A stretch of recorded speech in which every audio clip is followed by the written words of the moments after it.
ఈ సమావేశానికి అధ్యక్షులు, వేదిక మీద ఉన్నటువంటి మిత్రులు, విద్యార్థిని విద్యులారా, మిత్రులారా, సామాజిక పురోగతిని ఆశించేటువంటి అనేక సంఘాలు ఒక్కటై ఈ దసరా మహోత్సవాలని చేస్తానని నేను మొట్టమొదటిగా అభినందిస్తూ ఉన్నాను.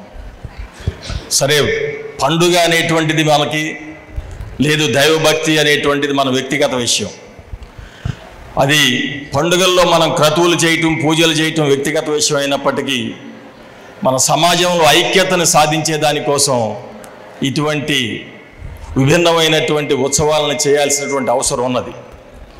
మీ అందరికీ తెలుసు, భారతదేశంలో ఉన్నటువంటి సంస్కృతులు కానివ్వండి, ప్రజలు కానివ్వండి, మతాలు, కులాలు, వర్గాలు, వీటన్నిటిని చూసినప్పుడు దాదాపుగా ప్రపంచంలో ఇంత వైవిధ్యం ఉన్నటువంటి దేశం ఏది ఉండదు. ఈ దేశాన్ని మరి కలిసి కట్టుగా ఉంచాలి అన్నట్లయితే సమాజంలో మనందరం ఐక్యంగా ఉండాల్సినటువంటి బాధ్యత మన మీద ఉన్నది.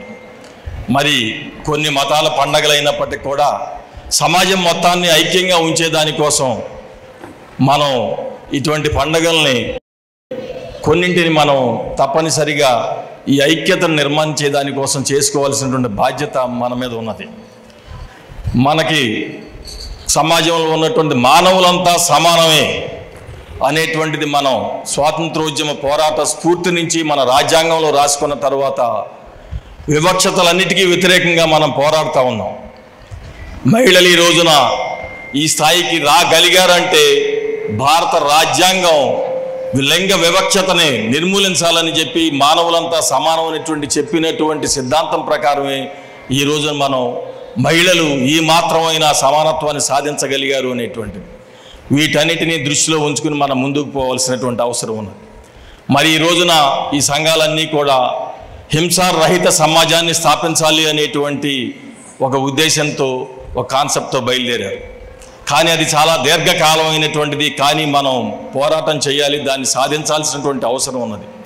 అది దీర్ఘకాలమైనా అది ఏ విధంగా మనం సాధించగలుగుతామని ఆలోచించినప్పుడు సంఘజీవులుగా మనందరం కలిసి కట్టుగా ఏదైనా కానీ సాధించగలుగుతాం అనేటువంటి ఒక నమ్మకంతో హింసారహిత సమాజాన్ని కూడా మనం సాధించవచ్చు.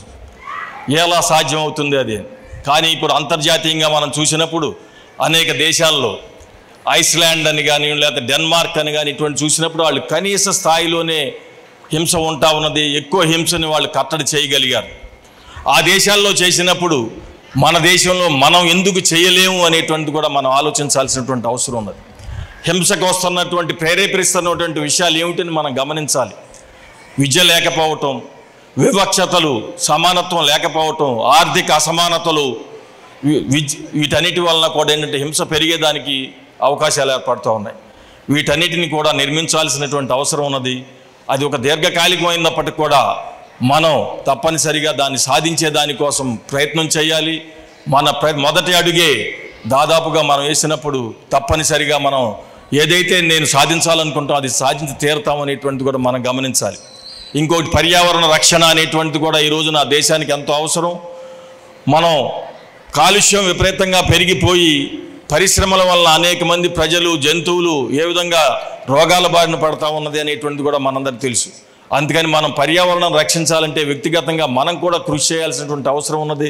ప్రతి వాళ్ళం మనం మన ఇంట్లో పర్యావరణాన్ని రక్షించడం, మొక్కలు నాటడం, బజార్లో మొక్కలు నాటడం, విద్యాలయాల్లో మొక్కలు నాటడం, మన ప్రదేశాల్లో మొక్కలు నాటడం, వాటి పెంచి పోషించడం ద్వారా కూడా పర్యావరణాన్ని మనం రక్షించవచ్చు.